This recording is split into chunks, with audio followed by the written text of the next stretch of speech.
Vai viajar? Leve um cartão do BTG Pactual. Com ele, o IOF é zero em compras internacionais. Quem espera mais de um banco merece o BTG.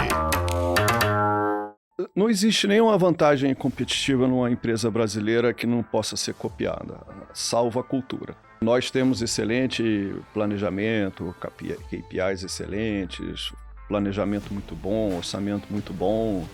Tudo isso pode ser feito e copiado. O que é de diferente na Priner é uma cultura de excelência. Não tem o certo nem o errado, tem só as diferentes. M&A se paga com sinergia mesmo, hein? A Priner colapsou com aquela compra. Nós colapsamos. Não fosse os acionistas, e aí o fundo e o Tobias Sepelovic aportar capital na companhia, nós não teríamos condições de abrir capital. O comum seria nós olharmos e falar assim, poxa, a Smart Coach errou. Isso é uma parte forte da Priner. Não, quem errou foi a Priner. Não existe você comprar uma companhia sem entender como ela funciona culturalmente e processualmente. Você forçar o encaixe estratégico depois que comprou, beira o impossível, Salomão. O negócio não comunica um com o outro, você não vai conseguir fazer esse encaixe. Não tem como você fazer esse encaixe. Nós na Priner não estamos inventando a roda. Nós observamos como essas empresas operam, quais os serviços que eles fazem e como eles fazem. O que me motiva é continuar contribuindo com esses colegas da Priner, de levar a Priner para um patamar de ser uma referência mundial em engenharia. A turma, quando estiver lá na Europa ou na Austrália, fala, olha, tem a Bechtel lá nos Estados Unidos, tem a Predilla italiana, tem a Campionor Bernardes, mas tem a Priner lá no Brasil, né?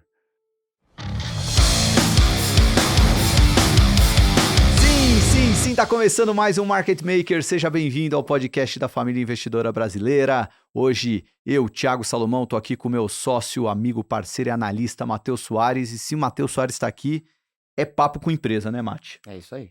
Hoje a gente tá aqui com o CEO da Priner, Túlio Sintra. Você gosta da Priner, Mate? Olha, é nossa maior poção, né?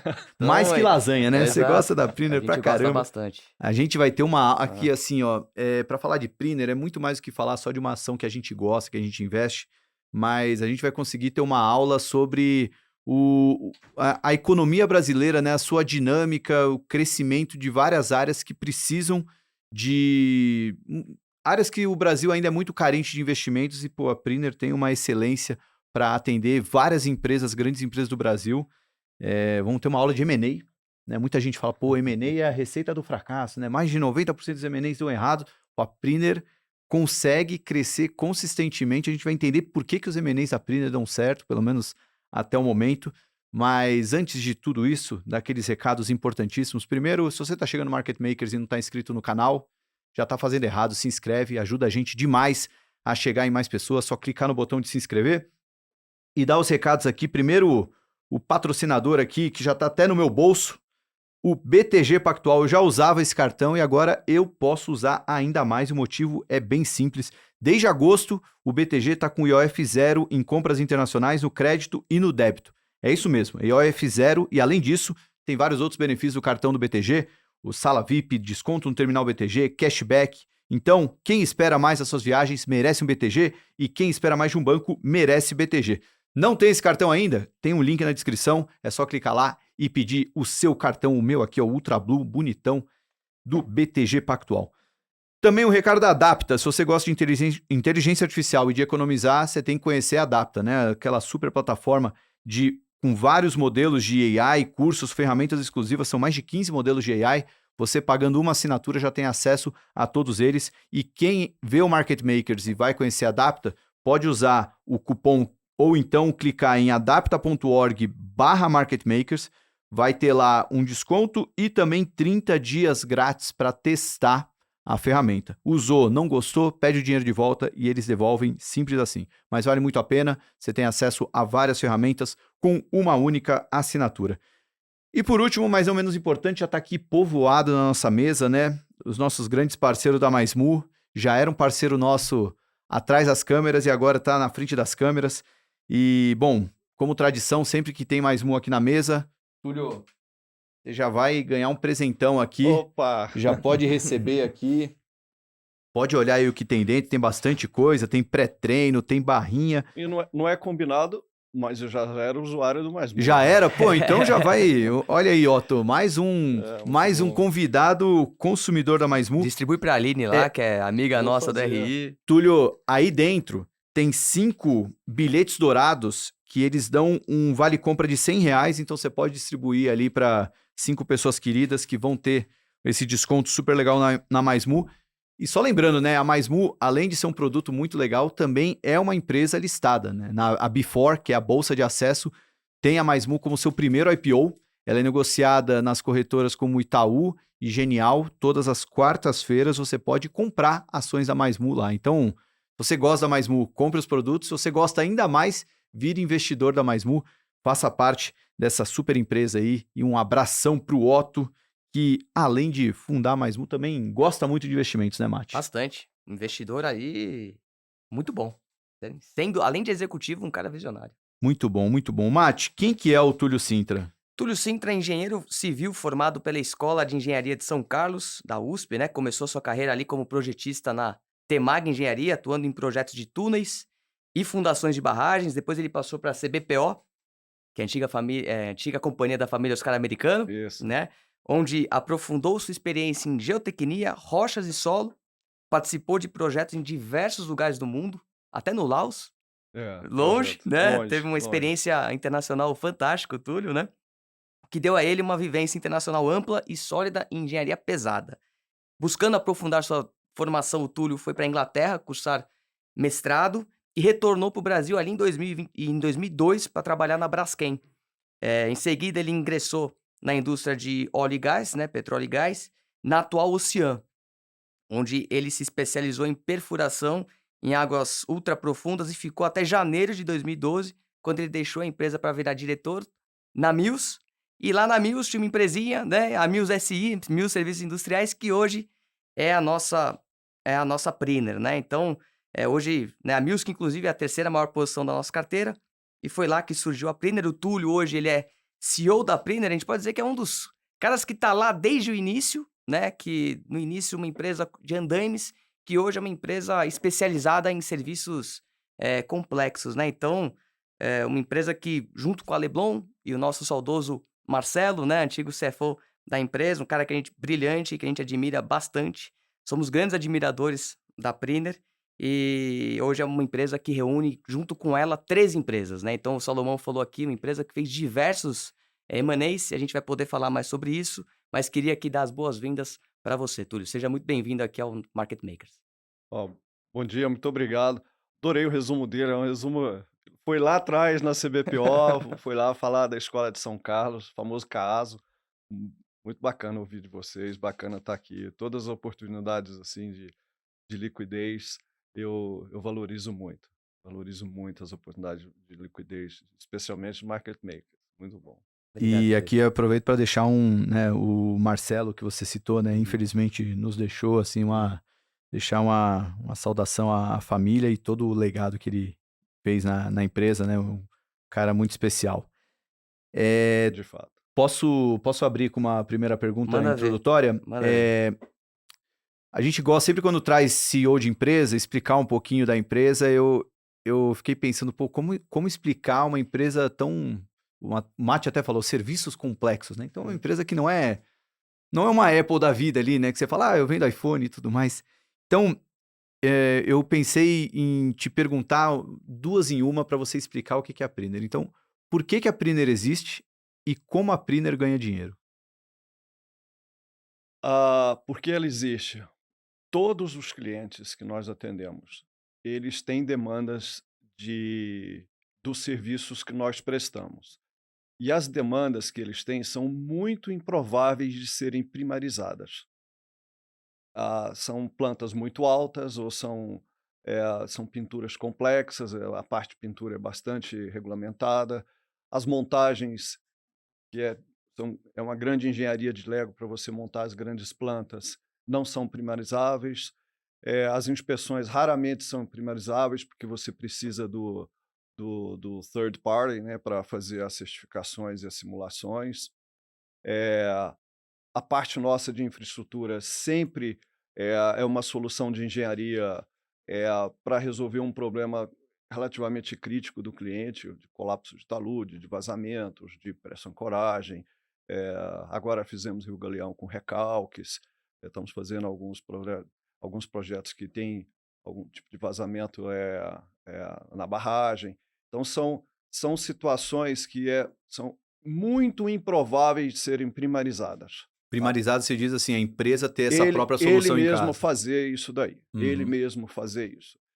E agora, com a operação minerária, apesar de ter alguns proprietários de lavras que primarizam, é muito menos comum isso. Uhum. Então, nós existimos para atender uma necessidade que o cliente tem e que é muito difícil, muito improvável que ele venha a resolver sozinho. Uhum. A gente até fala, Túlio, que a Priner é uma empresa exposta ao Brasil que dá certo, porque esses clientes que você está falando É, são Vale, Suzano, Klabin, BASF, Anglo American, é. são várias das empresas essenciais até para o mundo, né? Então, E o core deles é a produção do minério, a produção do petróleo, a produção da celulose. Então, esses demais serviços que nós prestamos são menos prováveis deles primarizarem. Então, nós nos sentimos bem num mercado que tem uma recorrência muito grande dos nossos trabalhos de engenharia e eles dificilmente serão feitos pelo próprio cliente. Então, cabe a nós fazermos esses trabalhos. Como é que a gente ganha dinheiro? A gente ganha dinheiro oferecendo um serviço eh eh, que definitivamente encante o cliente e ele fique sempre nos contratando. Uhum. Existe uma métrica no mercado, que é o NPS, o Net Promoter Score. O Net Promoter Score da Prine é altíssimo. Eu não sei se a gente não faz muita propaganda disso, a gente tem tentado agora com mudança de marcas e que nós vamos fazer em breve, a gente vai fomentar isso um pouco mais. O NPS da unidade de montagem industrial, e não somos nós que medimos, isso é uma terceira parte, tá? É de 100, é muito Caramba. improvável você ter um número desse, você consultar vários clientes e todos falarem, eu recomendaria 10, na pontuação de 1 a 10, a recontratação da montagem dessa companhia, isso veio pela Real Estruturas. A pontuação da turma da infraestrutura é de 90, eles ganharam prêmios, acho que 2 anos seguidos, como o maior NPS do Brasil. Pense que empresas como Toyota, que é uma referência de qualidade, dá em torno de 85, 88. É um número muito expressivo. A turma da inspeção está ali em torno de 82, que é um nível altíssimo também. A gente cai um pouquinho para 76 nas serviços industriais, porque é muito maior, perto de 900 milhões de reais entre montagem de andaime e pintura com várias plataformas de petróleo. Então, realmente é difícil manter 80, mas é muito difícil ter 76, 78 nesse segmento.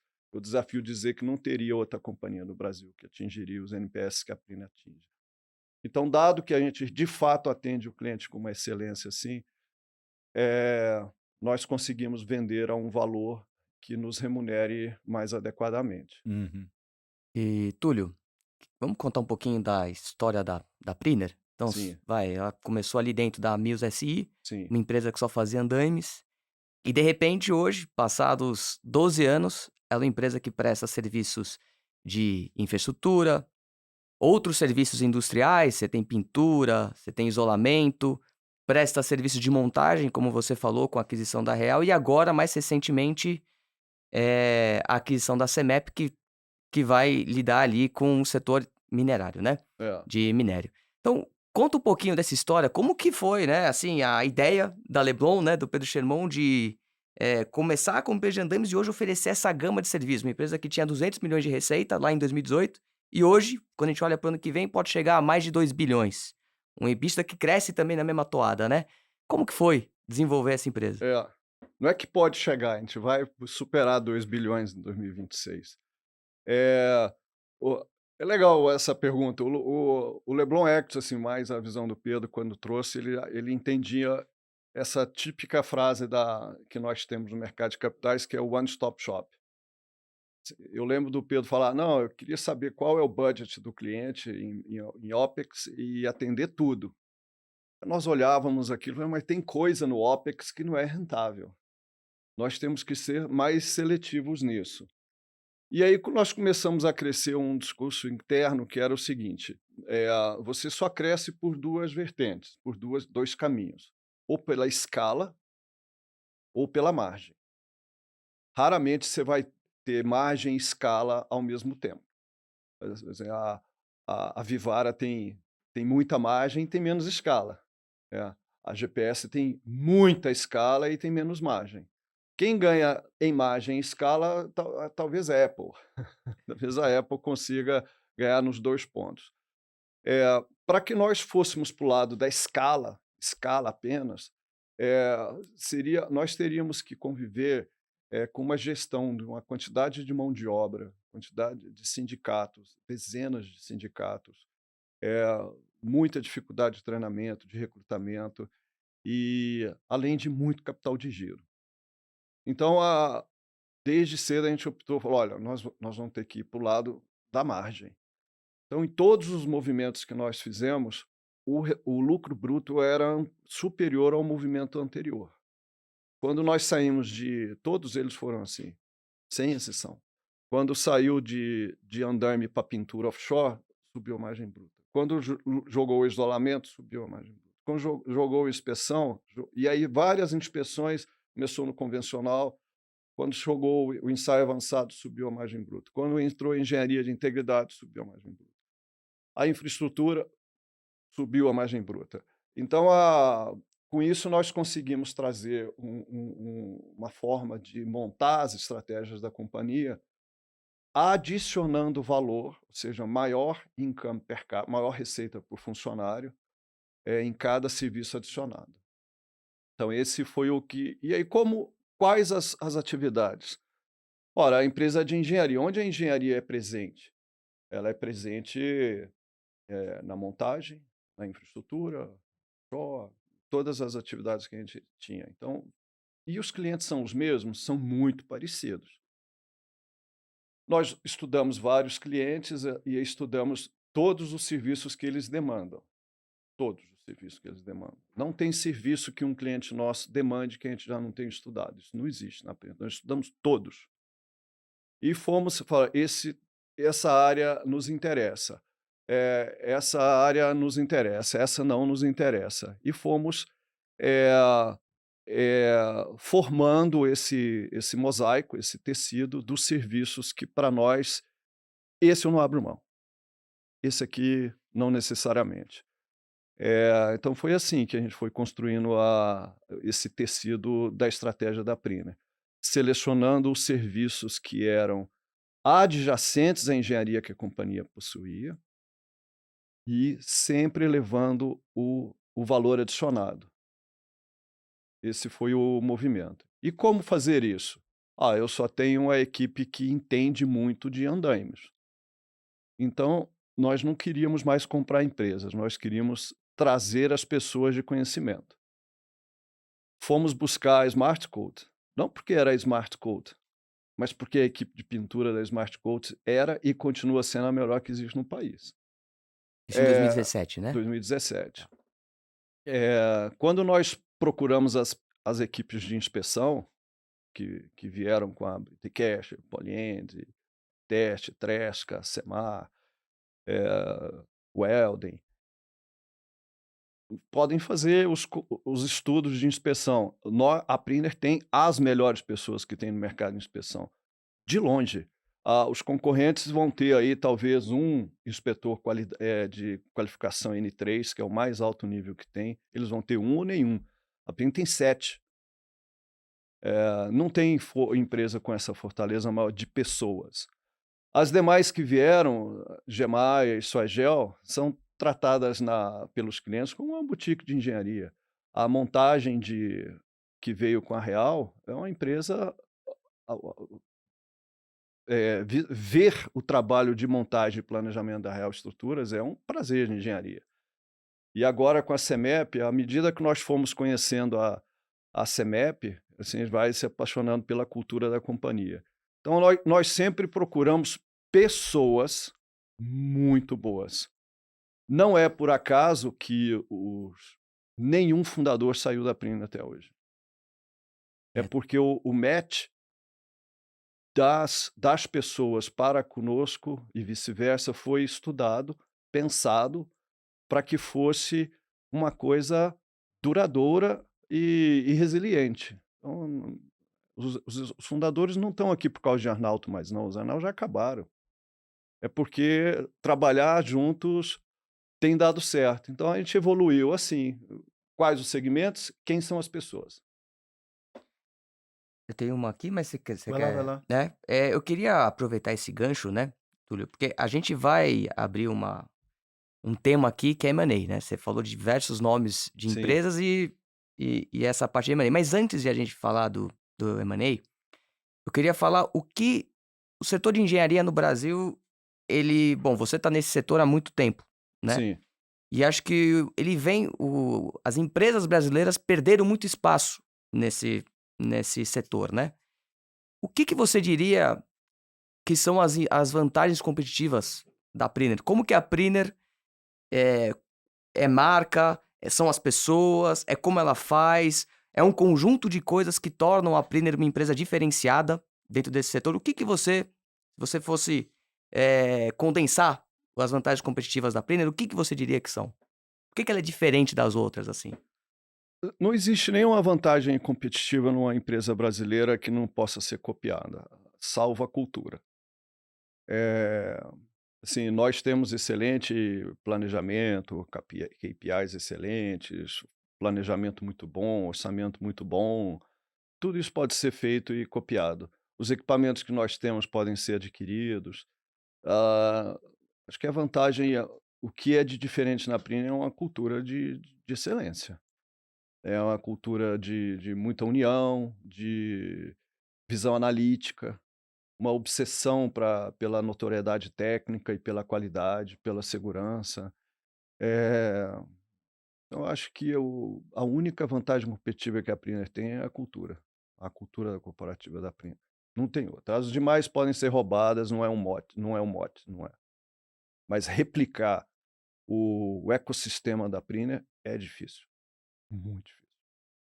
É a única vantagem competitiva que eu acho que eu tenho. Mas essa vantagem é o que gera qualidade, orçamento, projeto, mobilização rápida, eh, fundadores presentes ainda, todos os M&As com 100% de sucesso. Tudo isso é a cultura. Não tem nada na companhia que não possa ser copiado, fora a cultura. A cultura é mais difícil.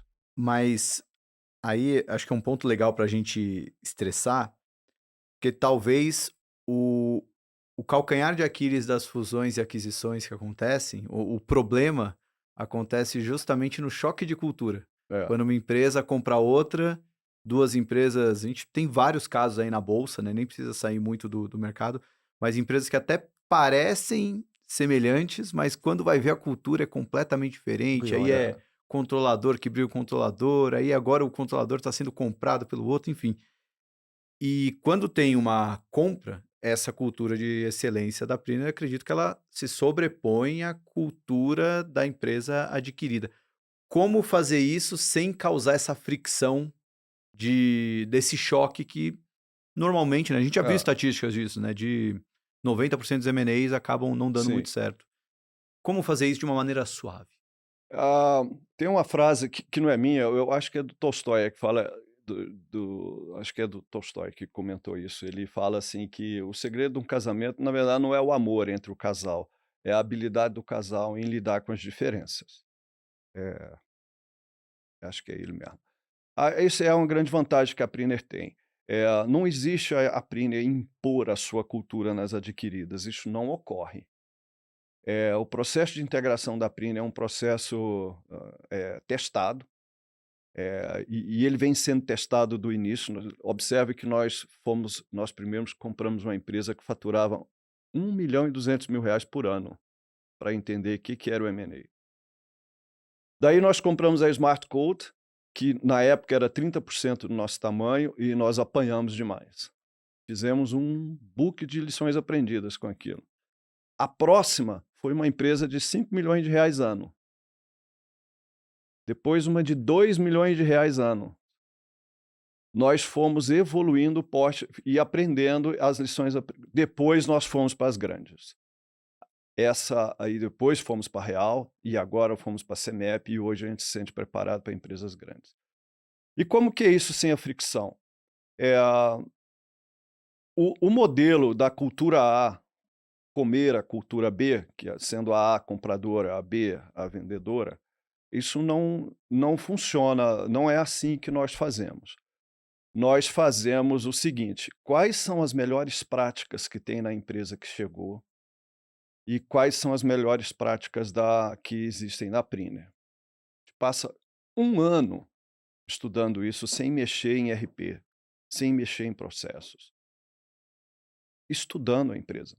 É igual eu falo do efeito aquário, né? Você tem um aquário lá com vários peixes, você não compra um peixe novo e joga lá dentro do aquário no dia seguinte, né? Ele morre. Ou os outros peixes matam ele, ou ele ataca um outro peixe, ou ele morre com a diferença de temperatura de água, pH. Você deixa ele ali separado, se aculturando com aquele ambiente aquático, e um dia você solta o saquinho e ele vive bem dentro do aquário. Esse processo para nós leva 1 ano. Quais as melhores práticas que tem lá? Tem coisa de lá que pode ser incorporada aqui? Este tipo de coisa, de processo que eu tenho aqui, serve para a montagem industrial, que eu nunca tinha feito? Isso que eu tenho aqui serve agora para a logística de Minas? Pode ser que não. Aquele processo que para nós é muito bom para as obras offshore, ele é perfeitamente aderente para um modelo da infraestrutura que atende PCH, Copasa, Eletrobras, CEMIG, esse pessoal? Não necessariamente. Então, as UNs, as unidades de negócio, elas orçam e vendem e entregam de formas diferentes.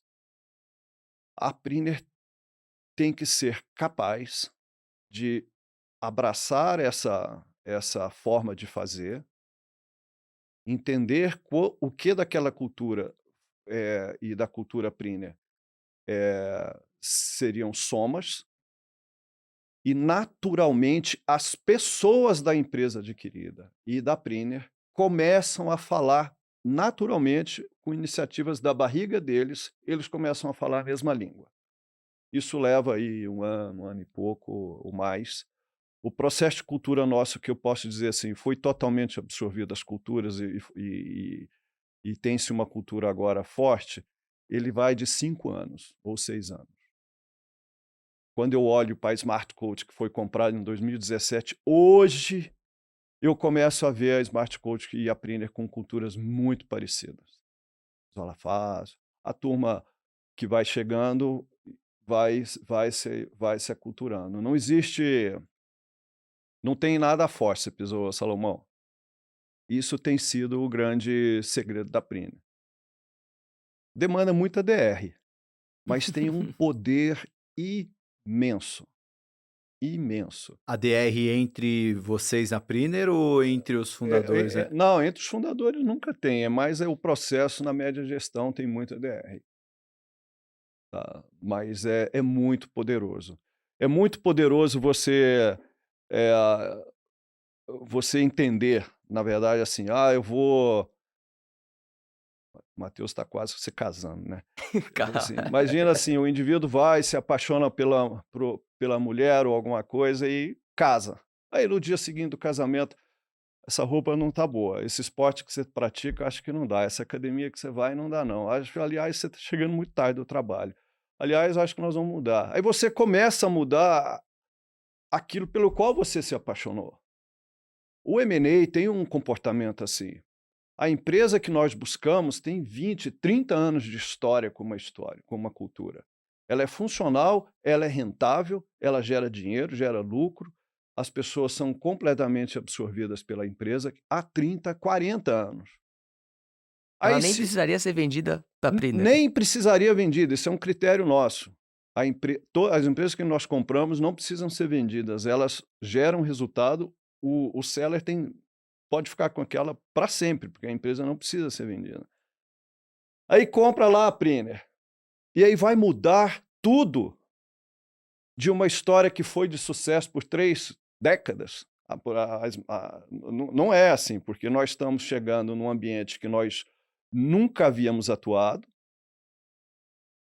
e nem temos processos ainda para aquele tipo de negócio.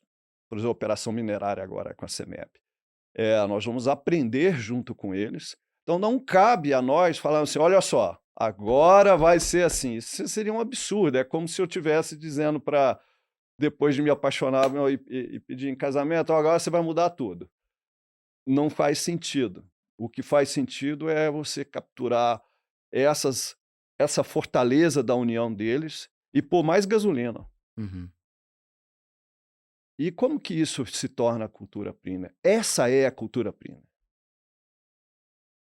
Inclusive, as empresas compradas pela Priner são sempre de primeira geração, Sempre né? são de primeira geração. Nunca é a segunda, terceira. Nunca coincidiu de ter segunda, sempre foi de primeira.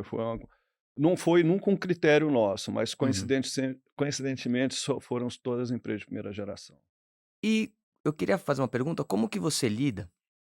Porque assim, esse jeito Priner de fazer money, ele é diferente de diversas outras empresas na É, bolsa e que muitas vezes o mercado gosta, né?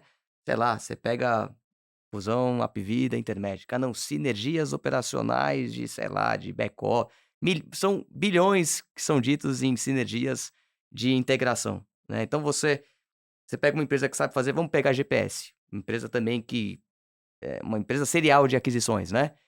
Muitas vezes não estão comprando as pessoas, estão comprando a marca, estão comprando os a carteira, contratos, a carteira. Então, como que você, como executivo e acionista, né, da Priner, como que você se coloca como um estrategista de longo prazo e o mercado aqui falando, pô, mas o jeito certo não é integrar, aumentar a geração de EBITDA no curto prazo? Como que você recebe é. essas demandas? Não tem o certo nem o errado, tem só as diferentes. Eu Uhum. admiro muito a forma do M&A da GPS, muito. É funcional e os números mostram que funciona. Isso é indiscutível. ROIC elevadíssimo. Isso é indiscutível, funciona.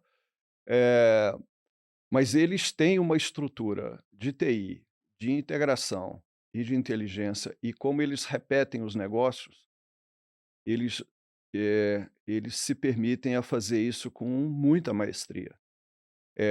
Se amanhã nós tivermos uma nova empresa, por exemplo, em infraestrutura, não necessariamente a, o modelo de M&A será o mesmo. Possivelmente a cultura da infraestrutura, da UN de infra, que já tem muito de Priner, vai acabar se sobressaindo na absorção disso. Se nós fôssemos comprar agora uma empresa de montagem de andaimes, simulando como o exemplo da GPS, quando traz ou segurança patrimonial ou facilities. Se nós fôssemos comprar agora uma empresa de montagem de andaimes, você não tenha dúvida, não. A Priner teria um comportamento de M&A de compra de mercado. Isso iria acontecer, de compra de carteira. Agora, quando nós avançamos, e essa é a diferença que faz na Priner, as pessoas precisam entender isso. Quando a gente avança em operação minerária, eu nunca fiz, não tenho direito ou falta de juízo para fazer um modelo como o da GPS, porque é um negócio novo para a gente. Quando nós atendemos montagem, foi a primeira vez que a gente entra em montagem. Quando nós fomos para pintura offshore, foi a primeira vez que nós fomos para pintura offshore. E agora em inspeção, quando nós entramos no mundo de inspeção, era a primeira vez que nós entramos em cultura de inspeção. Então, o modelo de comprar carteira e agora a gente toca, ele não se sustentaria na Priner, porque eu não tinha o know-how destas novas verticais. Daí, a Priner nós temos essa humildade de, peraí, me ensine. E aí, nesse me ensine, e nós falamos, nós também podemos ensinar isso, nasce uma cultura que é uma mescla das companhias e que vai evoluindo no final, daqui a alguns anos, vai existir uma cultura Priner, que vai ser o fruto da mescla de várias delas. Tem uma pergunta um pouco mais simples, ainda entrando nesse lado de M&A. É mais fácil para a Priner ela buscar esses segmentos que é quase como se a economia brasileira, ou o Brasil de maneira geral, é muito carente, ou ir um pouco na frase que o Mate falou no Brasil que deu certo, né? Eu digo isso porque muito se fala da carência que a gente tem, por exemplo, em saneamento básico. Uhum. No Brasil, muitas famílias ainda nem têm acesso à água e esgoto, enfim. Seria um caminho para a Priner tentar crescer ou o melhor caminho é já pegar esses setores consolidados com as empresas que já são mundialmente reconhecidas e crescer por ali? Eu só deixei de responder um negócio sobre a sinergia. M&A se paga com sinergia mesmo, hein? A gente busca sinergias. As sinergias da Priner só demoram, de despesas, demoram mais para aparecer. Estão aparecendo esse ano. No dia seguinte do M&A, nós não estamos lá, sinergia, quero sinergia de despesa, sinergia de custo. Não. Nós temos optado, dada essa forma que a gente faz M&A, que a sinergia na verdade, comercial e faz com que as receitas consolidadas cresçam e tudo mais, né? Mas não de falar, agora vamos baixar a despesa de todo mundo. Não existe essa perseguição no dia seguinte. O Brasil que dá certo, sim, a gente está muito exposto à mineração offshore, etanol, com seus percalços aí do etanol, e papel celulose. Coincidentemente, são segmentos onde as despesas são dos clientes, os custos do cliente são denominados em moeda local e as receitas dos clientes denominadas em moeda forte. Isso faz com que os clientes sejam mais resilientes. E é uma coisa que nós sempre buscamos. Uhum. Nós buscamos isso porque no passado nós tínhamos uma exposição muito grande, muito grande. Estou falando de 40% ao mundo petroquímico, que tinha receitas em reais e despesas e custos em dólares. Custo de nafta, de condensados, de produtos importados e tudo mais. E nós sofremos demais isso. Nós temos uma cultura de lição aprendida na Priner muito forte. Nós precisamos mudar isso. Hoje, o mundo petroquímico, para nós, somando todas, se chegar a 5% é muito. Também tínhamos uma exposição à Petrobras maior, e a Petrobras é difícil você criar essa relação do NPS, Net Promoter Score, forte. Por melhor que você seja, por mais forte que seja a qualidade, a sua segurança, o dia que acabar o contrato, a licitação vai ter 90 candidatos para retomar aquele contrato e a margem vai cair a ponto de você falar, não consigo mais ficar. Então, você não consegue ter uma relação De longo prazo. de longo prazo com a Petrobras, porque vai ser relicitado no final e vai ser o menor preço, mesmo que o seu preço seja justo, correto e a qualidade excepcional, a gente não vai conseguir. O mundo do saneamento e outros segmentos, eles são de difícil, é difícil fazer essas obras.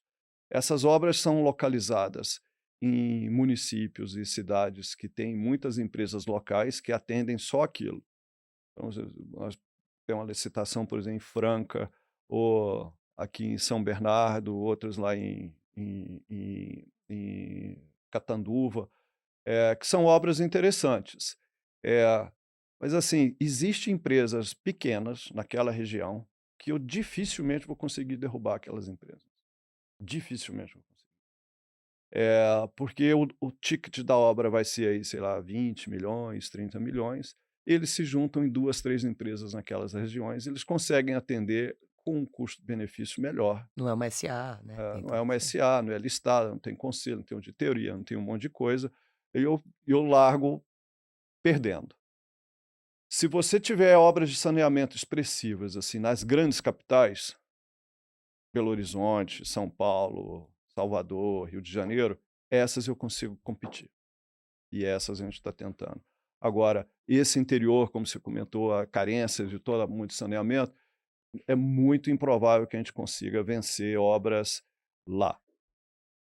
Tulio, ainda falando de M&A, você falou das empresas que você comprou no início, né? 1 milhão de receita e tudo mais.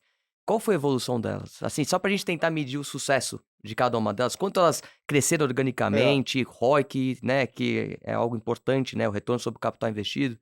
Como que elas evoluíram ao longo do tempo? Isso é muito bom, assim, a gente deve publicar nos resultados do terceiro TRI, eu vou publicar uma tabela com isso.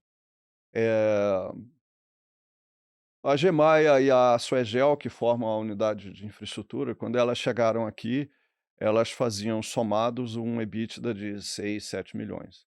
Eh, hã, ti deve fazer essas 2 unidades deve fazer 50 milhões hoje. Então nós estamos falando de sair de 7, 8 para 50 em 3 anos.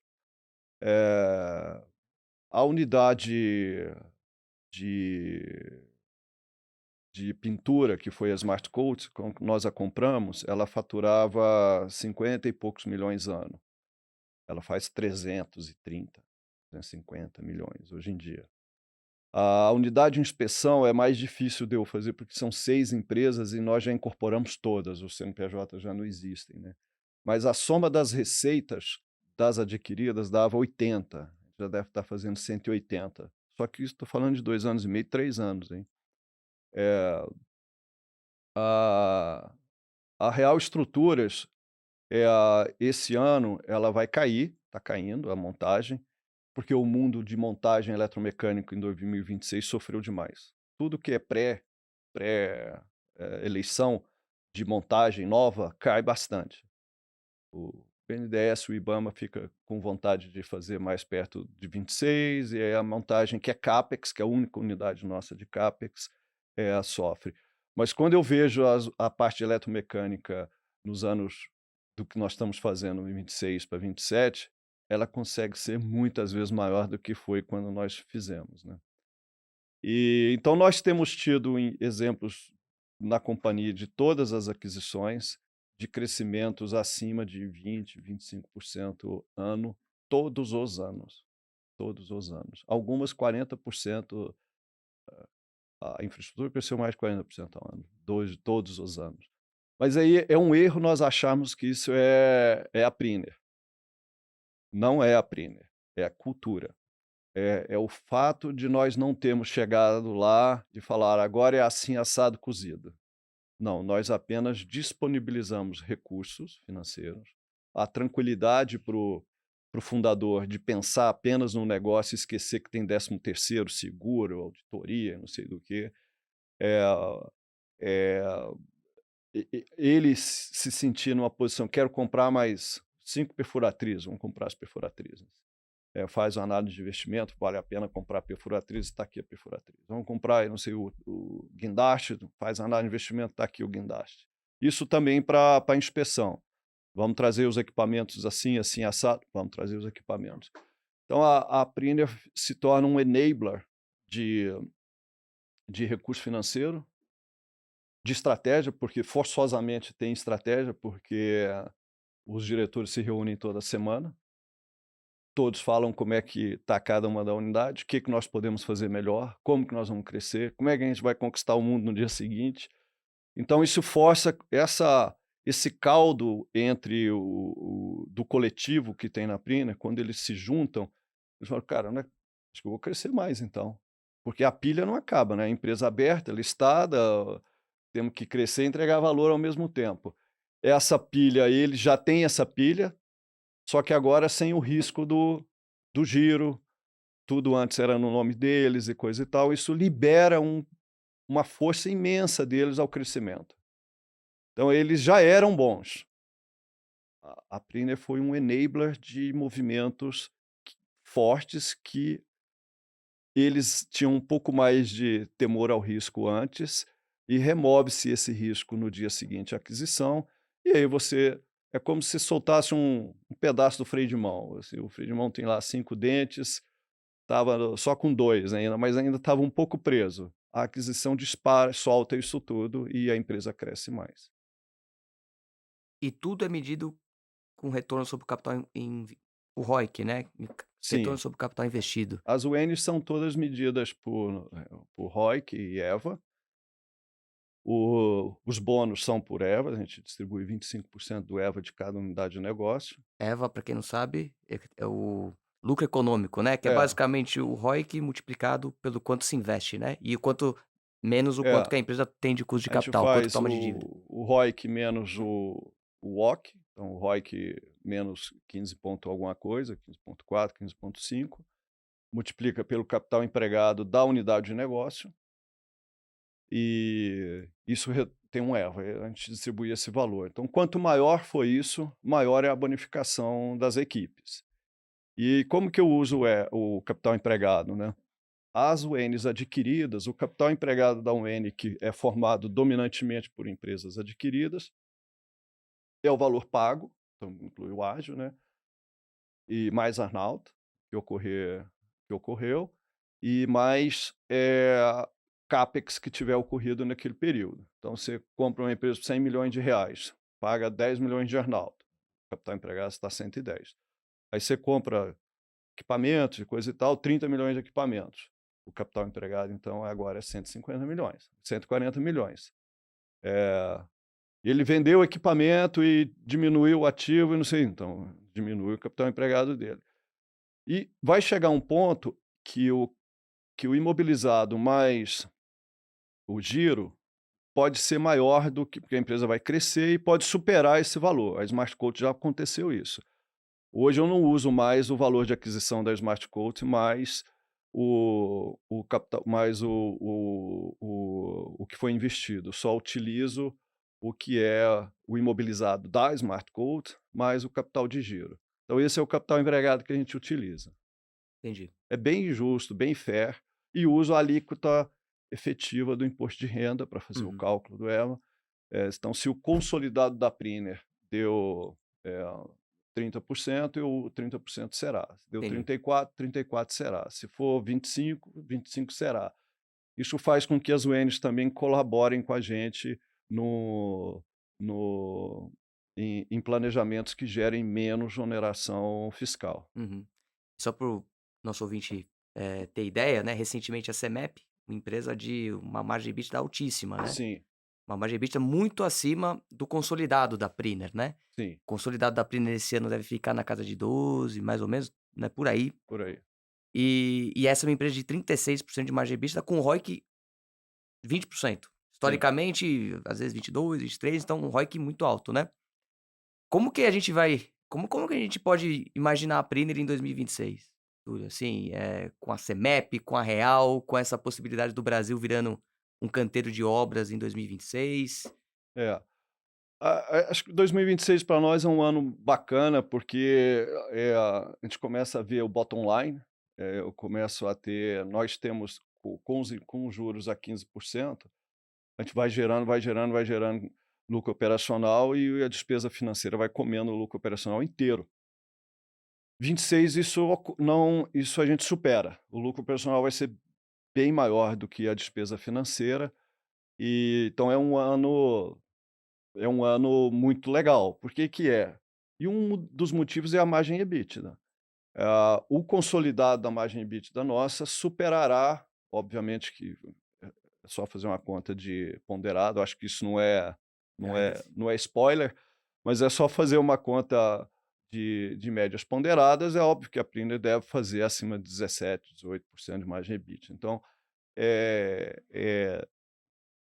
e dado que nós temos diminuído o nosso SG&A, então 2026 a gente começa finalmente a ver o bottom line da companhia. A gente já começa a ver agora no quarto tri, no terceiro, mas esse período que o mercado sempre nos cobrou e eu recebo isso na boa, porque eles estão certos. Cadê o bottom line da Priner? Cadê o lucro líquido? Inclusive a Gemaia, né? Vocês podem executar, né, a compra da A Gemaia Gemaia 100%. passa a ser 100% ano que vem. Passa a ser 100% ano que vem. Essa é uma imensa geradora de lucro, né? E passa a ser 100% nossa. Então, abrindo espaço para a consolidação, subir o CNPJ, desculpa, né? Incorporar o CNPJ, e aí destravando também o uso de prejuízos fiscais antigos, reduzindo a alíquota, né? Então, 2026, eu enxergo uma companhia acima de, também não acho que é spoiler, porque é uma conta simples de fazer, obviamente que é acima de 2 bilhões, margens acima de EBITDA acima de 17%, E a despeito da despesa financeira vir alta, vai vir cento e muitos milhões, né, dado a Já alavancagem, tem 2 vezes a alavancada.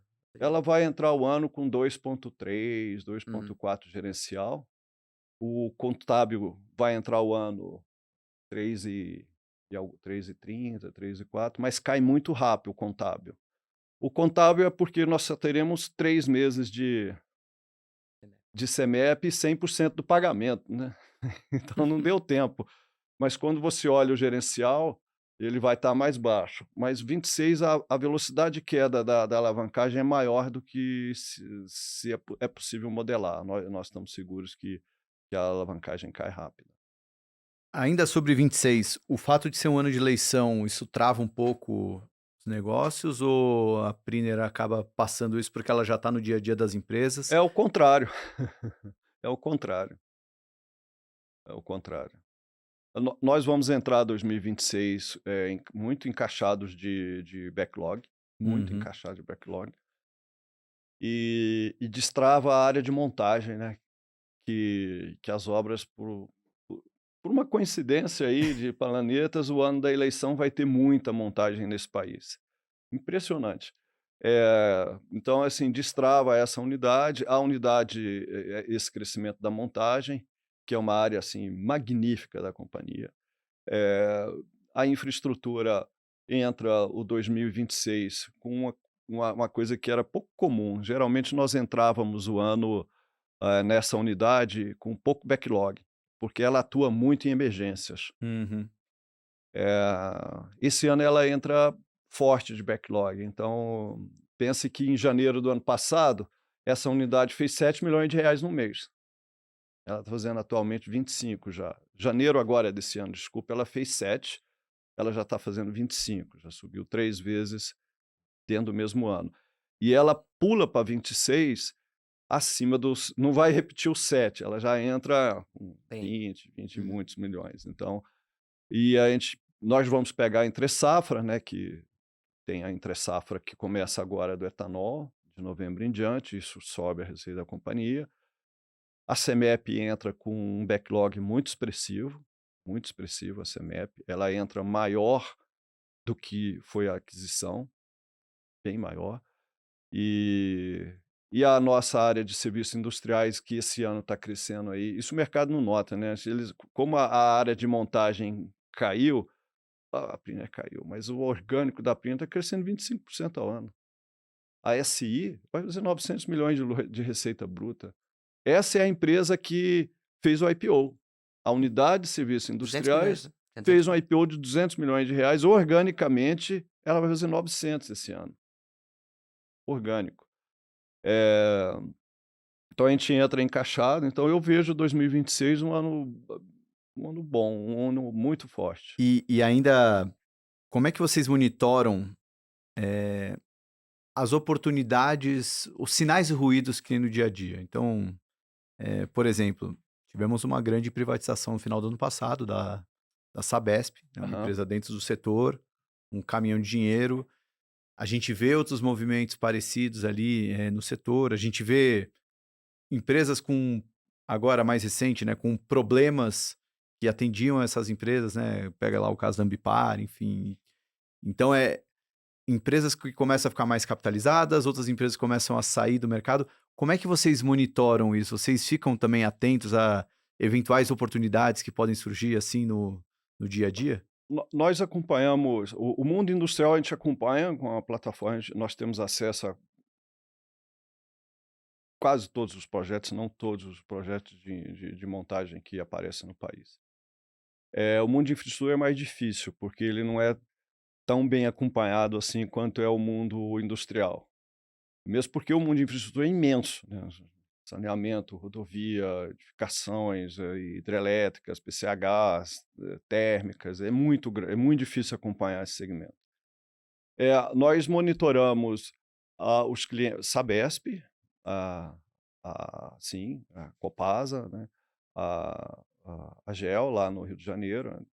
E o mundo de CCR, Ecorodovias, Arteres, Ápia. Então, concessionária de rodovias e concessionárias de saneamento, nós acompanhamos. acompanhamos no cadastro, no Ariba, mas ficamos olhando os projetos que faz sentido que nós teríamos condições de vencer. Uhum. Nós temos tido mais dificuldade com a Sabesp do que imaginávamos. O mercado que atende a Sabesp é muito bem estabelecido no estado de São Paulo. Muito. Óbvio, a Sabesp está aqui desde que antes da gente nascer, a Sabesp estava aí fazendo obras. Então, não é fácil uma empresa que nunca montou um metro de tubo para a Sabesp entrar na Sabesp. Nós estamos fazendo o que podemos, mas os concorrentes locais no estado de São Paulo têm vantagens de logísticas muito fortes. Onde que nós vamos conseguir? Eu acho que nós vamos conseguir. Quando aparecer, e já tem aparecido obras, essa complexidade de engenharia demanda uma solução aqui que a gente sabe fazer, e eu acho que eu faço mais em conta e mais rápido. Aí nós vamos conseguir entrar a primeira vez, por exemplo, na Sabesp, que por sinal tem tido uma gestão espetacular. A gente manda pergunta, volta rápido, você faz cadastro, volta rápido. Do dia para a noite a velocidade mudou expressivamente. Não vejo a hora de a gente conseguir um contrato lá. Não vejo a hora. Daqui a pouco o CEO vai vir aqui, a gente dá uma ajudada aí. A gente dá um... Impressionante os desafios que a Sabesp tem pela frente. E, Túlio, olhando os setores, o que você está animado? Mineração, assim, mineração era um setor que a Priner não estava até pouco tempo atrás, e agora é bem relevante, né? O que você enxerga nesse setor? Você falou que petroquímico era muito relevante lá atrás, hoje é pequeno, mineração já passa a ser relevante. O que você enxerga? A Priner para 2027, por aí, ela vai ser quase 60% mineração. Ano que vem vai ser 50%, 55% e ela pode chegar a 60% É um mineração. direcionamento estratégico. O mundo de mineração, ele será assim, obviamente, porque é mais difícil fazer o que nós fazemos no mundo agro, ou no mundo de food and beverage, mas na mineração é pura engenharia e logística, né? Então ali é melhor. Primeiro, a mudança de regulamentação para a construção das barragens de rejeito, proibindo a construção das barragens de alteamento a montante, e agora só alteamento a jusante, e a descaracterização das barragens já construídas em alteamento a montante. Isso faz uma diferença para a nova área nossa, que é a de operação minerária, imensa. O mundo de operação minerária foi transformado e será transformado muito mais fortemente para o futuro devido a essa alteração. Porque o número de movimento de solo vai aumentar muito, mas muito. Depois o mundo de Rússia e Ucrânia, com vários minerais que eles exportavam, era muito rico. E isso dificilmente voltará como era. Então, terras raras, lítio, cobre, manganês, minério de ferro, muitas coisas, fosfato para a fabricação de fertilizantes, nós temos fosfatos no Brasil. Então, isso você pode observar com a quantidade de miner juniors que estão no Brasil. Se quando nós éramos aí na faculdade, nós ouvimos falar da Vale. Pronto, CVRD, Companhia Vale do Rio Doce. Era isso. Então, vamos lá, hoje em dia. Vale, Samarco, Avante, Atlas Lithium, AMG Lithium, Anglo América, Anglo Gold, King Cross, Tombador, Ferro Puro, Itaminas, cara, não vai parar. Uzi Minas Mineração, Gerdau Mineração, CSN Mineração. Aquela de lítio? Sigma Lithium, Morro do IP, CBMM, CEMOC. Assim, quando nós saímos da escola, era CVRD, hein? Vocês abrem o Brasil Mineral, que é um site, Brasil Mineral, as revistas são públicas, digitais, saem todo mês. No mês passado saiu o ranking das mineradoras. E você passa página, e fala, gente, isso há 20 anos não existia, aquilo era uma página. E olha lá. É muita coisa que tem no Brasil de mineração. Então, e eu acho também que a onda da eletrificação, gostemos ou não, tem aí os lovers e os haters do mundo elétrico, da mobilidade elétrica. Eu acho que ele veio para ficar. Faz muito sentido, muita coisa elétrica. E nós só teremos um mundo com menos emissão de CO2 se nós formos mais profundo ainda na mineração. Mais profundo ainda. Porque não vai ter outro jeito. Só resta a gente usar o que a natureza presenteou os humanos, que são os minérios, e tirar o melhor valor dele. Então, para nós, mineração é um segmento absolutamente estratégico. Nós vamos, toda oportunidade que tiver em mineração, nós vamos entrar mais fundo aí em mineração. E a concorrência, como que é nesse setor? E eu gosto desse setor, esse é um dos motivos, porque a mineração não permite muito erro, não. A parte de segurança, de engenharia, não permite erro. Isso faz com que não tem amador no mundo de mineração. E amador não afunda preço. Então, não tem amadores. O cara que vai atender uma Samarco, uma Vale, uma Usiminas, Gerdau, a Celor, a Anglo-América, você tome juízo. Eles vão ter muitos bons processos, boas pessoas, bons equipamentos. Não tem amador no mundo de mineração. E são empresas brasileiras? Como que é São. essa mão de obra, Túlio? Assim, quão São especializada ela tem que ser? não tem apagão de mão de obra, não tem. Assim, as empresas têm que investir em treinamento e formação, não tem. Mas a gente investe muito em Vocês têm uma formação. universidade dentro da Priner, né? A gente tem para formação de inspetores, mas temos para formação de manutenção, de bombas de hidrojato, de andaime, de pintura. A CEMEP tem de motorista de caminhão fora de estrada, de operador de linha amarela. A parte de montagem tem na área de montagem. Toda a Priner tem vários programas de treinamento. Se não for isso, é impossível atender. Não tem condição. A mão de obra do Brasil não dá conta da demanda que é o salto de infraestrutura que nós temos que dar. Saneamento, estrada, energia, mineração. Não dá conta. Data centers agora. Não tem jeito. Data center, então, com esse... Não sei se vocês estão acompanhando o volume de energia que IA vai demandar. Isso aí, se não tiver minério, esquece, né? Porque não existe eletricidade sem muito minério. Não existe isso. Não existe transporte de elétrons, não existe sem muito minério. Então, dito isso, eu acho que mineração é um segmento que você pode olhar para ele e esquecer de fazer planejamento. Será que vai crescer ano que vem? Vai. Será que vai crescer depois do ano que vem? Vai. E 2035? Vai. Não tem uma tecnologia que substituiria esses grandes movimentos. Não tem. Interessantíssimo. Muito bom. Posso voltar num assunto, não Manda sei ver. se você quer... Fala aí. É que eu fico aqui matutando, né? Enquanto legal de fazer entrevista com duas pessoas é que dá para refletir um pouco enquanto você está fazendo a pergunta. Túlio falou assim: o Smart Coach foi um grande aprendizado, quando a gente estava falando das vantagens competitivas. Eu imagino que um grande aprendizado foi porque não foi o M&A tão fácil de fazer, né? Foi difícil. Quais foram esses aprendizados? O que fez a Priner aprender muito com a Smart Coach para botar para frente? Nós aprendemos muito em termos de cultura. Assim, eles tinham um projeto dificílimo no offshore e foi precificado errado.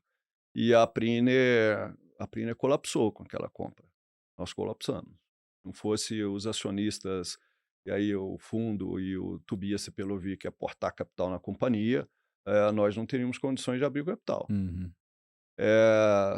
E aí o comum seria nós olharmos e falar assim, poxa, a Smart Coach errou. Mas isso não é, ela precificou errado, ela tocou errado. Isso é uma parte forte da Priner. Eu falei, não, quem errou foi a Priner. E aí nós fomos fazendo de trás para frente onde nós erramos. No processo de precificação, no processo de análise cultural, na forma que eles tocam as obras, nos processos que estavam já enraizados lá para atender a logística offshore, que é uma operação de guerra atender offshore. Nós atendemos 65 plataformas de petróleo. Passar um dia no nosso espaço em Macaé é uma operação de guerra. É, e aí nós entendemos o seguinte: não existe você comprar uma companhia sem entender como ela funciona culturalmente e processualmente. E no dia seguinte, vamos lá ver o que existe, como é que faz para isso aqui funcionar. Então é importante que o período de negociação nós tenhamos acesso aos contratos, aos orçamentos, entender a cultura, entender a precificação e entender os processos. Nós não fizemos nenhuma lição dessa quando compramos a Smart Coach. Foi a primeira aquisição grande que nós fizemos. A gente foi lá e comprou. Isso não se repetiu nunca mais. Então, mas a cultura foi lá, cultura foi um problema. E uma pergunta, mais uma curiosidade. Aliás, eu vou colocar duas em uma, porque aí se você ficar desconfortável de responder uma delas, você pode driblar aí. Primeiro, pô, a gente vê muito M&A que não dá certo, como a gente já falou aqui várias vezes. Tem algum caso que você olha, putz, erraram nisso, erraram naquilo? A pergunta é mais, por que M&As não dão certo? O que faz um M&A não dar certo? O principal ponto que faz um M&A não dar certo é a ausência do encaixe estratégico. E que está conectado com cultura. Se não tiver um encaixe estratégico forte, eu não vou citar a empresa, mas vamos dizer que esteja uma empresa, eu vou acabar citando, porque todo mundo vai saber, uma empresa que trabalha com ambiental, por exemplo, a Ambipar. A Ambipar comprar uma empresa que trabalha com. Não foi o caso, tá? Mas se ela compra uma empresa ambiental, como ela é, de pintura offshore, ou de operação minerária, a empresa tem 30 anos fazendo a parte de ambiente, tanto que é a Response e que as outras áreas que eles têm. Não faria sentido para eles comprarem uma empresa de montagem. Não compraram, tá? Por isso que eu consegui sair por aí. Mas se tivessem comprado, existe uma distância muito grande do core business, Perfeito. da cultura deles, para o negócio que foi adquirido. Isso provavelmente era uma sinalização de que isso ia colapsar. Você forçar o encaixe estratégico depois que comprou, é beira o impossível, Salomão. Então, assim, você comprar porque estava em conta, ou é uma expansão de tamanho, disso, ou de imagem, mas o negócio não comunica um com o outro, você não vai conseguir fazer esse encaixe. Não tem como você fazer esse encaixe. Acho que até um outro exemplo, né, Salomão? A própria Natura. Natura operava Brasil com revendedoras. E de repente comprou a Body Shop, que fica em uma outra geografia, Europa, loja física. De repente a complexidade aumenta brutalmente, né? São saltos muito longos no qual você, dada a alavancagem, você pode colocar o futuro da empresa em risco. Que é o que pouco tá acontecendo. Eu admiro o que a Natura fez. Eu nunca faria isso. Eu acho que isso é uma receita de um insucesso. E foi. Você comprar fora do país. Se você não tiver uma musculatura cultural, que foi o que os ambevianos fizeram lá quando eles entraram nos Estados Unidos ou na Europa, e a cultura, e eles estavam no dia a dia ali no dia a dia da despesa, do marketing, da produção, assim como os JF também fizeram quando eles entraram na proteína. Eles se mudaram para lá, acho que um deles se mudaram para lá, e eles viviam aquilo no dia a dia. E a cultura foi um projeto de cultura muito forte. Mas, novamente, apesar de ser uma geografia diferente, ainda era o mesmo produto, e era o mesmo, por exemplo, no caso da JF, continuava sendo proteína, no caso da Ambev, continuava sendo a venda de cervejas, né? Então, o negócio era o mesmo. O canal é o mesmo. O canal é o mesmo, e a cultura, o cara mudou para lá. Ele levou um monte de gente deles para cá. Eh, Quando a Natura comprou na Inglaterra, eh, o canal era diferente. E eu não vi eles lá na Austrália, lá com a Aesop, né, Ah, ou com a Avon nos Estados Unidos, ou com a Body Polônia. Shop lá na Inglaterra, fazendo esse movimento que o 3G fez, que foi: "Baixamos aqui". Ou a JF também, que um deles ficou por lá Uhum. um tempão para ter certeza que o mundo de proteína lá ia rodar como rodava aqui. Uhum. O que que foi o grande erro aí? Você comprar fora do país demanda uma coragem imensa, porque é óbvio que a cultura é outra. E o tamanho também, né, que A foi. cultura é outra. Você quer comprar uma empresa lá fora, eu teria que comprar uma empresa pequena, bem pequenininha, para ver como que é a mudança de cultura e depois iria crescendo e isso aí. Mas não teria feito várias, como eles fizeram, em 3 países, e sem colocar o peso da cultura lá em cima, Uhum. em cima da empresa no dia a dia, né. O Pedro Scherman comentou quando ele veio aqui, Túlio, inclusive, pô, adoramos o Pedro Scherman, né, um cara eh, que teve a visão né, pra tornar a Priner o que ela é hoje, né.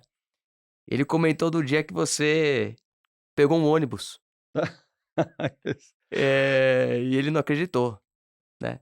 Conta um pouquinho desse episódio, Túlio. O Isso que que aí passou na cabeça? O que que não, aconteceu? ele pegou um ponto, assim, não era para ele ter dito isso, mesmo porque as pessoas lá não sabiam, mas, assim, nós passávamos por situações de despesa muito grandes, e teve um período que segue assim as passagens aéreas do Rio-São Paulo.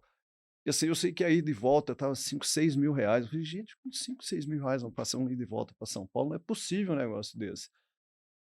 E e eram várias vezes que eu tinha de vir do Rio para cá e voltar, né, eu morava no Rio ainda, não estava aqui. Assim, não dava para você passar o exemplo de andar de avião, gastar 5, 6 mil reais, enquanto toda a equipe estava fazendo economia no vale-refeição. E isso é um pouco da cultura, assim, você vai olhar o C-level todo da companhia, o Daniel, o Gustavo, agora o Juliano, o Rodrigo Cash, o Yoshiro, a Rose, o Marcelo era assim, o exemplo, walk the talk. Todos eles são assim, todos eles têm um modelo walk the talk. E aí eu vim porque era uma questão de exemplo, né. Mas faz o cara, assim, exemplo, assim, não tem jeito de você levar uma cultura que nem você pratica. É igual você via o médico, o É, cara mandar você parar de fumar e o é. cara tem um cigarro e um isqueiro em cima da mesa dele. Eu falei: "Cara, não é É, possível é isso". um pouco do que você falou, né, Túlio, até falando das M&As que deram certo, empresas que deram certo, empresas que deram errado, é um pouco do olhar do dono. É estar É, lá, é fazer as coisas, então, esse exemplo ele é engraçado, mas a gente consegue entender mais sobre a cultura da Priner, né, que é a visão do dono, que quer fazer o negócio é. prosperar. E quando você mantém os fundadores e eles são alinhados com uma cultura, assim, progressista dessa união, eles se tornam exemplos. Eles dão exemplos para a equipe que eles formaram. Então, a transição de marca que nós estamos fazendo vai acontecer agora, dia 21 de outubro. Nós vamos fazer uma transição de marca. Ah, O porta-voz da mudança do nome da Gemaia Soagel é o próprio Gustavo. É ele que comunica à sua equipe a mudança de marca. O porta-voz da mudança da Real Estruturas é o próprio Daniel. Pensa o quão mais forte é isso vindo do fundador do que de mim. É muito mais forte. E isso faz parte do modelo Prina. Um M&A que eu admiro, uma empresa de M&A que eu admiro é a Nestlé. A gente não percebe, né, mas a Nestlé é dona da Copenhagen. sei. Você não vê o nome Nestlé na loja da Copenhagen. Você não vê o nome Nestlé na loja da Pura Vida, né, e assim, eles têm um modelo que a gente chama de, como é que é? Do not integrate, partner. Eles compram 100%, mas eles não integram, eles têm um oposto, assim, eles estejam a empresa você nem sabe que a Nestlé está lá dentro. Você nem sabe que a Nestlé está dentro da Garota, você nem sabe isso. é o oposto do que a GPS pratica e também não tem nada a ver com o que nós praticamos, mas funciona. Então esse é um exemplo que, assim, É artesanal. cara, é artesanal, M&A é artesanal. É isso, cara. Não existe uma regra one fit all. Não tem essa. Demanda muito do mercado, do atendimento, é, dos segmentos que você atua, dos serviços.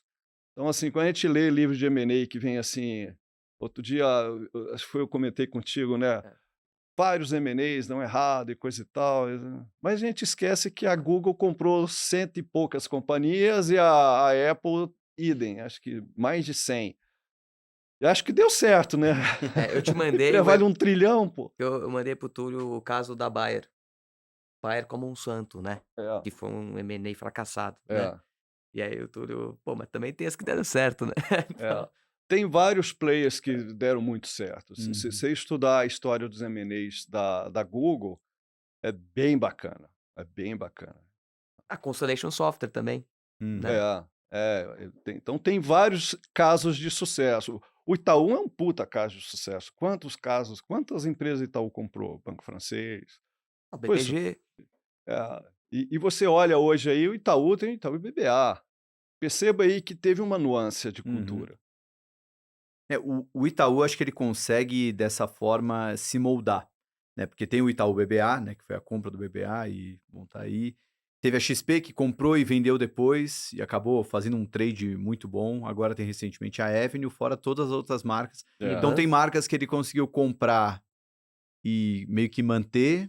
Tem as marcas que hoje já você nem vê mais a marca de novo, né? O próprio o Itaú, a gente fala Itaú, mas é o Itaú Unibanco, né? Que É, um tempo atrás. exato. a própria Avenue, né? Acho que A Avenue agora. E mantiveram um tempo o Unibanco, teve a compra do Banco Francês, que virou Personalité. Uhum. que Então, o Meirelles, assim, Banco de Boston, né? Banco Que de virou Boston, Personalité. virou Personalité. É. Então, assim, a gente fica, a Prina tem tanto sucesso. Cara, o sucesso do Itaú, da Nestlé, da Google, são sucessos, assim, eu acho o Itaú o melhor aquisitor que existe. No Brasil, eu acho o melhor aquisitor que tem. E tem a família, tem a melhor mineradora, talvez, do mundo, né? E a família tem a CBMM, né?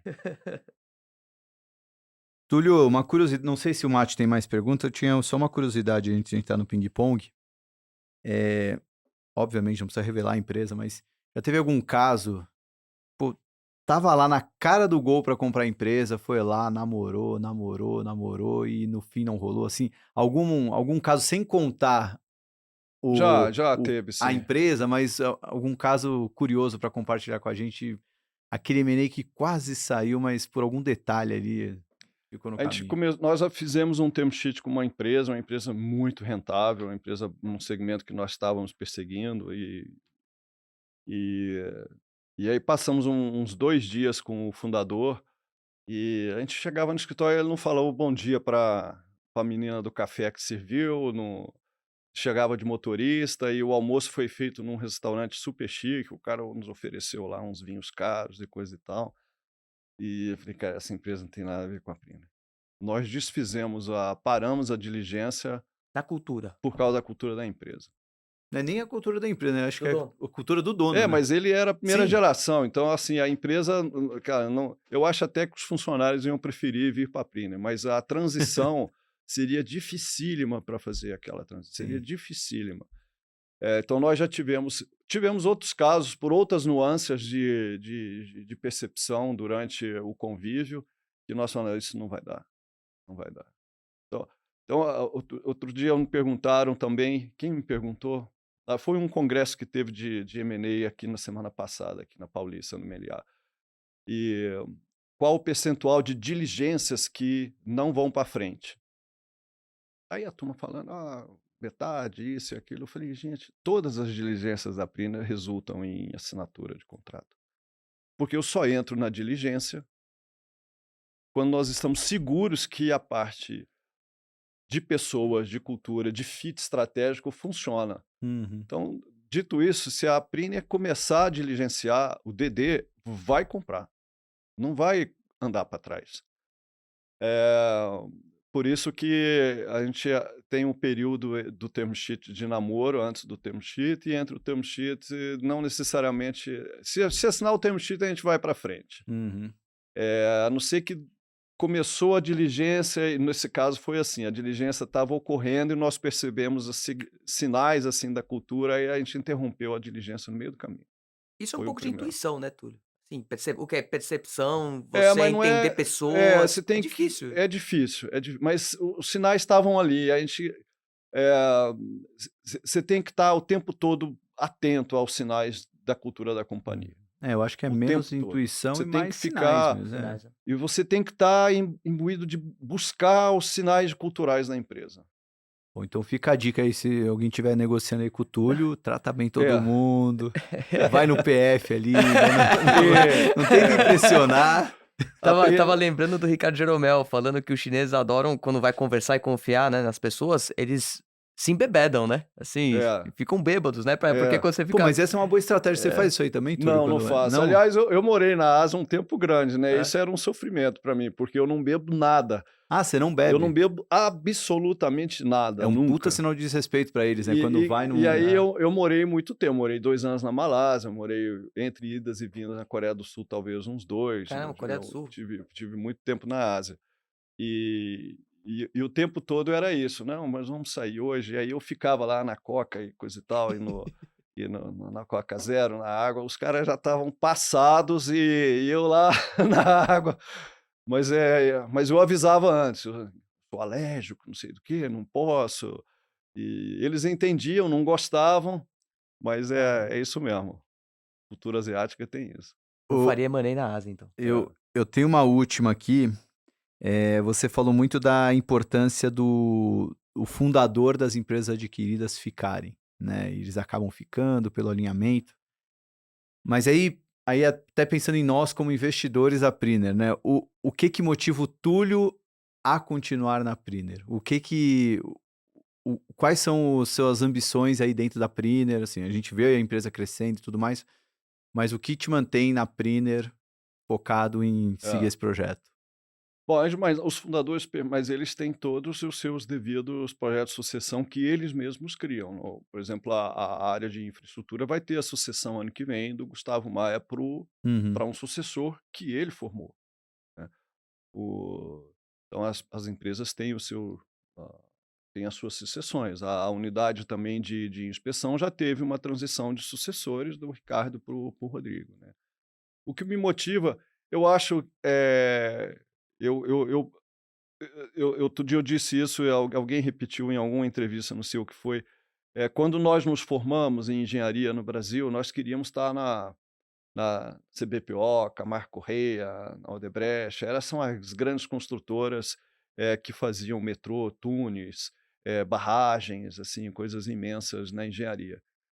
Mas nós sempre olhávamos para o exterior e víamos lá a Bechtel, Campionor Bernard, em Pridilo, lá na Austrália, empresas como a Mineral Resources, e nós não tínhamos ainda, por mais que fôssemos fortes, empresas daquele tipo aqui. Não tínhamos. O que me motiva é continuar contribuindo com esses colegas que estão da Priner, diretores, gerentes, coordenadores, supervisores, todos, de levar a Priner para um patamar de ser uma referência mundial em engenharia. Então, assim, a turma, quando estiver lá na Europa ou na Austrália, fala, olha, tem a Bechtel lá nos Estados Unidos, tem a Pridilo italiana, tem a Campionor Bernardes, mas tem a Priner lá no Brasil, né? E isso nós olhamos hoje os sites e os resultados e o porte das obras que as empresas australianas e americanas e europeias fazem, é muito distante, assim, do que nós fazemos no Brasil. E eles atuam, coincidentemente, como a Priner tem atuado, hein? Nós, na Priner, não estamos inventando a roda. Nós observamos como essas empresas operam, quais os serviços que eles fazem e como eles fazem. A única coisa que nós trouxemos de diferente foi essa presença no offshore, que eles não têm, Uhum. e a inspeção. Os demais, eles têm também. Então, O que parece para o Brasil totalmente diferente, a Priner ter offshore, mineração, montagem, operação de minas, muitas empresas lá não são assim. Então, o que me motiva na Priner é nós sabermos pegar uma revista aí de ranking mundial de qualidade e de porte e a Priner ocupar como uma empresa brasileira um nível de admiração por quem está lá. Eles admirarem que o Brasil tem engenharia, gestão, organização do padrão que eles têm em grandes obras. Nós temos grandes empresas aqui, viu? Além da Priner. Tem muito boas empresas. Nós seremos tão boas quanto, e acho que tem caminhado para isso, só que com uma atuação muito mais ampla do que eles têm. Muito bom, muito bom. Bom, quem quiser saber mais da Priner, eu tô do lado aí do analista que mais estuda a empresa aí também, então qualquer coisa, os assinantes do Market Maker já conhecem bem, a turma do M3 Club, mas o Mate tá aí também para ajudar qualquer investidor que tá acompanhando aí a Priner para querer saber mais dela. Tem mais alguma pergunta aí, Mate? Ou podemos ir pro ping-pong? Acho que podemos ir, né? Você tá com...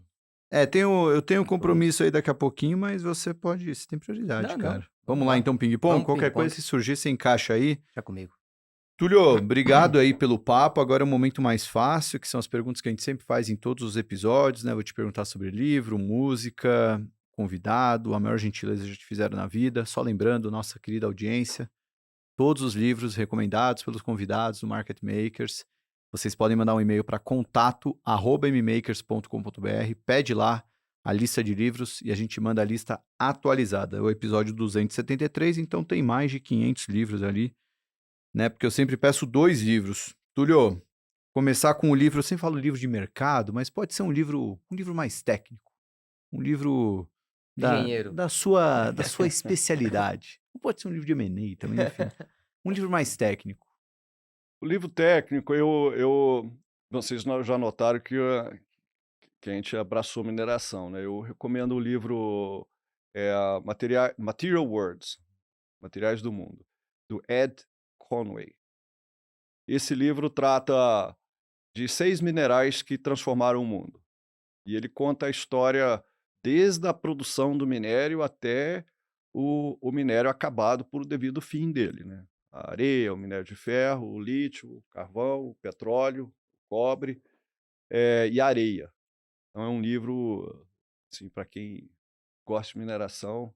Você abre o capítulo de areia, Salomão, você vai entender até a produção do nanochip, passando por vidro, cimento, tudo. É um livro absolutamente fantástico. Da hora. E o livro Tema Livre? Tema livre. Tema livre.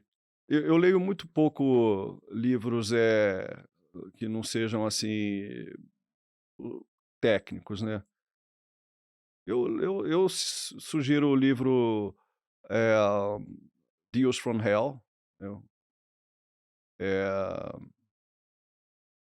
não me lembro mais o nome do autor. São projetos bem bacanas no mundo de M&A, de aquisições que deram errado, que deram certo. Bacana esse livro. E o livro para não ler? Para não ler, pô, essa pergunta, essa eu não sabia. Já esqueci que você tinha esse ping-pong.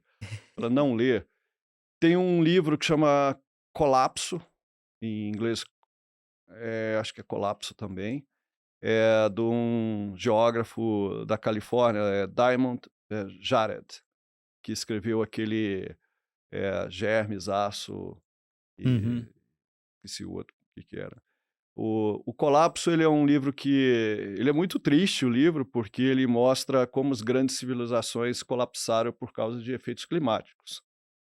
E ele prova lá que os astecas não estão lá mais por causa de efeitos climáticos, grandes civilizações da África não estão lá por causa de efeitos climáticos. Então é um livro muito robusto tecnicamente, mas ele esqueceu da tecnologia. Então você lê o livro e fala, nós vamos todo mundo morrer sem água, vai acabar tudo, porque o livro é muito robusto do ponto de vista técnico, mas ele não coloca em nenhum capítulo o lado que o ser humano sempre se reinventa. Então eu não. É um livro que é meio doomsday, assim, do ponto de vista de ambiente, mas eu não leria ele jamais novamente. Tá, o autor é o Jerry Diamond e o É, outro livro é o Armas, Germes e Aço. é, Colapso, como as sociedades escolhem o fracasso ou o sucesso. é. Um É um livro- livro que você termina e fala, olha, que vai acontecer amanhã? É um Não, livro pesado. é uma boa recomendação do que não ler, porque, pô, o livro é caro e tem 724 páginas, então Eu sofri para ler o livro. já evita esse livro. É. Uma música e por que essa música? Eu prefiro citar um compositor, porque ele tem, eu não sei nem falar o nome das músicas dele. É um Max Richter, Richter. Ele começou a tem o Spotify dele, o Max Richter, e ele tem uma música que eu gosto muito, que é On Natural Daylight, que são músicas assim instrumentadas muito bacanas. É um compositor inglês, Max Richter. Músicas instrumentadas? É. Ele é Ó, muito aqui, bom. a primeira música aparece aqui, On the Natural of Daylight. Essa é uma das melhores. Pô. Você ouve quando, como, por quê? Eu faço muito esporte para correr, né? Eu ouço essas músicas na corrida. Entendi. Assim, ouvir o beat muito acelerado acaba que sobe o batimento cardíaco. Então eu ouço essas coisas aí. Essa música que você Nadador pegou, e por corredor, sinal, hein? essa que você pegou é uma das melhores. Eu vou ouvir assim que acabar aqui, só não vou dar play pro YouTube não desmonetizar É. o vídeo. Um convidado que você gostaria de ver aqui no seu lugar contando a historinha dele no Market Makers. Ó, nós tratamos tanto de M&A aqui, né? Eu traria, se vocês conseguirem a agenda, uma estudiosa de culturas corporativas no Brasil, a Betânia Tanuri. Betânia Tanuri. Escreveu um livro, né, sobre... Ela tem uma empresa que é a BTA. Não quero fazer propaganda da Betânia, não, hein? Mas farei, né? Ela publicou vários livros sobre cultura corporativa. Ela é docente na Dom Cabral e faz o trabalho de cultura da Prine. O trabalho de cultura da Prine é feito por ela, pela empresa dela. E o livro dela, ela explora muito M&As e culturas como da Suzano, da VEG, do Itaú, Texo, que são locais onde ela já teve oportunidade. Legal. Bom, E então... aí ela tem muito dado sobre processos de fusões de companhias. Então, assim, se existe uma coisa que faz diferença no sucesso do M&A é a cultura, Salomão. Obviamente que o preço que você paga, o crescimento do ativo tem que andar. Mas isso dado que você acertou o preço do ativo, ela só vai andar como consequência da cultura. Uhum. Bom, então, assim que o Mati terminar de ler o livro dela, A gente chama ela. já chama Chama ela, já ela tá pra ali perto falar. do Túlio, e É. já deixa uma missão pro Mati ler, É. sem pressão. E, Túlio, a última pergunta, a maior gentileza que já te fizeram na vida? Maior gentileza? Caramba, essa pergunta é muito dura, né? Eu fiquei. Acho que a coisa que eu mais me recordo assim foi quando nós tivemos uma dificuldade muito forte com a aquisição da Smart Coat. Nós tivemos um processo de quase colapso da Priner por erros que hoje mapeados jamais voltarão. E eu estava lá, assim, e o que nós vamos fazer? E um investidor nosso virou, eu confio no trabalho de vocês, eu vou aportar o que for necessário. Isso não foi uma gentileza com a companhia, eu acho que foi uma gentileza de confiar no nosso trabalho. Esse investidor hoje é o maior investidor pessoa física da O empresa. Tobias Sepelovics. Tobias? Sepelovics, né? E de lá para cá, assim, sempre manteve muita comunicação ou presencial ou por telefone, sempre com perguntas muito sharps, isso, o que você pensa daquilo e coisa e tal. Então, ele fez uma gentileza, um investimento que eu senti como um, um depósito de confiança imenso. Isso Legal. gerou um comprometimento meu em honrar aquele valor, né? Porque esse valor que foi aportado é o que deu origem ao IPO, hein? Caramba, que incrível. Sem esse aporte, nós não teríamos roupa para ir para o IPO. Não E sem o IPO, E sem o IPO, nós Priner. teríamos falido em abril do Covid. A empresa teria aberto recuperação judicial em abril do ano do Covid, porque o número de desembarques, de cancelamento de projetos que nós tivemos nos primeiros 6 meses foi imenso. Uhum. Eu não teria como manter a companhia. Então, e o IPO e a pandemia permitiram foi. com que a Priner crescesse. Exato. Então, o aporte é o que caminhou pelo IPO e o IPO é o que fez a empresa sobreviver. Sem o aporte não teria o IPO, sem o IPO nós teríamos desaparecido logo em seguida. Bom, então já sei que um dos cupons dourados da Mais Mu tem que ir pro Tobias, aí, pelo amor de Deus. Ele merece R$100 de cupom da Mais Mu. Nós vamos publicar um livro na Priner até ano que vem. Você vê, isso é parte de cultura, né? Nós vamos contar a história da Mil Serviços Industriais, lá dos andaimes. É um capítulo. Vai ter um capítulo sobre a Gemaia Soegel, um capítulo sobre a Real, um capítulo sobre todas as empresas que nós compramos, a história do fundador, tipo uma biografia da empresa, mas que se mistura. E dentro de um dos capítulos vai ser muito do que o Tobias fez também, que é impressionante o que ele já fez na carreira. Então, nós vamos publicar isso vai estar nos nossos sites. Então, você vai poder separar por capítulo e ler a história de cada empresa que nós trouxemos e vamos deixar ali materializado a biografia da história da empresa e, obviamente, se misturando com o seu próprio fundador. Que da hora, que da hora. Já tem nome o livro? Não vai ser da Mills aos milhões, Não, né? deve ser... o nome está ainda assim, mas deve ser Raízes Priner. Legal. E, Saloma, até antes de terminar, né? Queria fazer um elogio aqui pro Túlio, porque é muito difícil ver um executivo com uma certa gratidão, né, ao mercado e tudo mais. A gente conversa com muita empresa e diversas empresas. Às vezes eu falo assim, pô, mas o que você acha do mercado, a Demonstra ação? um desdém, né, o mercado. O mercado não entende o que a gente... Mercado uma hora, sei lá, o mercado não entende ou faz um desdém do mercado.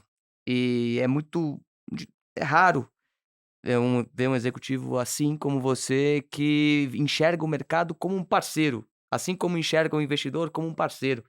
Então, um elogio que eu queria deixar aqui antes da gente terminar. Nós não existiríamos sem o mercado. Não existiria a Priner sem o mercado.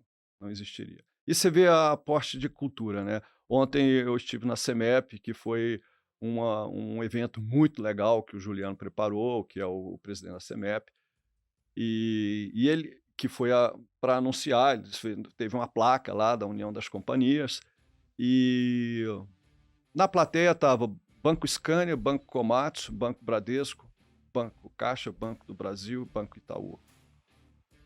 Ele abre agradecendo à família e aos bancos. Depois aos fabricantes de equipamentos, aos funcionários, à cultura da empresa. Então, assim, eu não combinei nada com ele, mas você vê como a gente acerta na cultura. Ele abriu agradecendo aos investidores e aos funcionários que fizeram aquilo possível. Muito bom. Túlio, muito obrigado pela aula. Eu estava ansioso por esse papo. A gente já teve tantas interações com o Túlio, nunca tinha conseguido trazer ele aqui no podcast. Fico muito feliz que agora a nossa audiência vai entender por que a gente gosta tanto da Priner. Parabéns. Obrigado. Parabéns pelo que você está construindo e que a gente continue caminhando junto. E sucesso aí à frente da Priner. Obrigado, Salomão. Obrigado a todos vocês. Muito obrigado pelo convite. Valeu. Mate, aula. Como sempre, um prazer estar dividindo a bancada com você. Prazer é tudo meu estar aqui do seu lado.